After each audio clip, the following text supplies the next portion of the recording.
boys and girls, it's Mrs. Scott here, back again with our still life drawing that we're working on.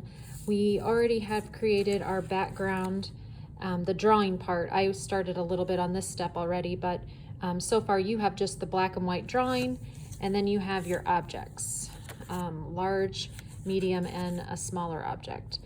So we already have cut those out. We're just still setting those aside. And what we're going to do is experiment a little bit with using markers as a way of doing watercolor paint. So I already did a little bit with my wood grain, and what I did was I just took my markers on their side and I sort of brushed. It's almost like you're brushing against the paper instead of actually coloring with the tip or even coloring carefully with the side. I just brushed on some color and I kind of followed those wood grain motions, and then I painted some water over top just to see what kind of a effect I would get when those two colors started to blend together.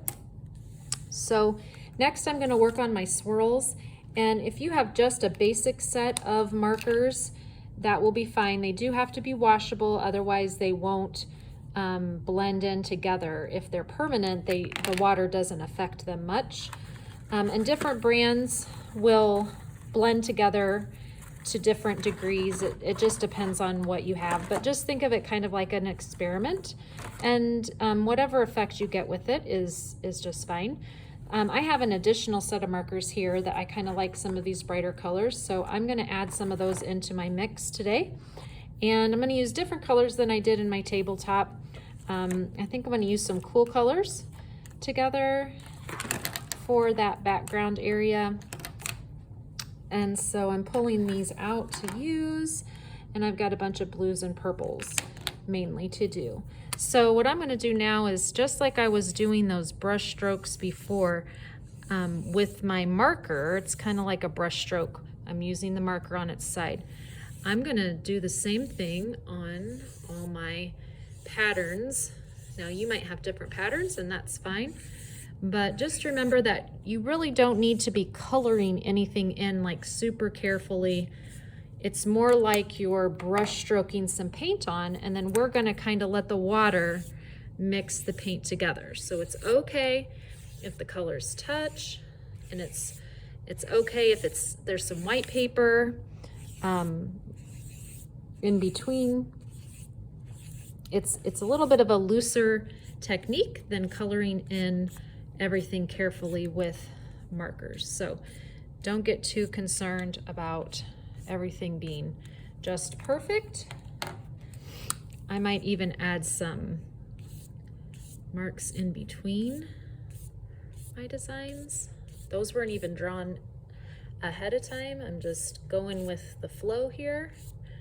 And it's kind of fun to not always be so controlled and everything drawn ahead, but if you see something that needs added in, it's nice to just be able to add it in. So I have one last color here that's a really pretty like cyan blue.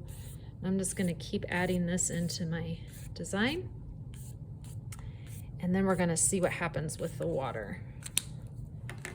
Now this is a cool design even before I add water, really, but I'm going to go ahead and show you.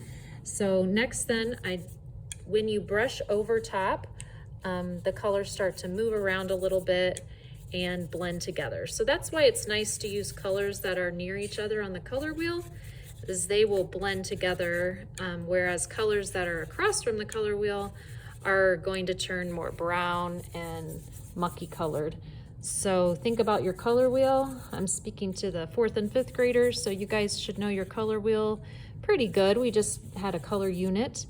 And you know, if you're using cool colors, those will blend well together. If you're using warm colors, those will blend well together. Anything side by side or close on the color wheel will blend well. So you can see how that kind of blended those in.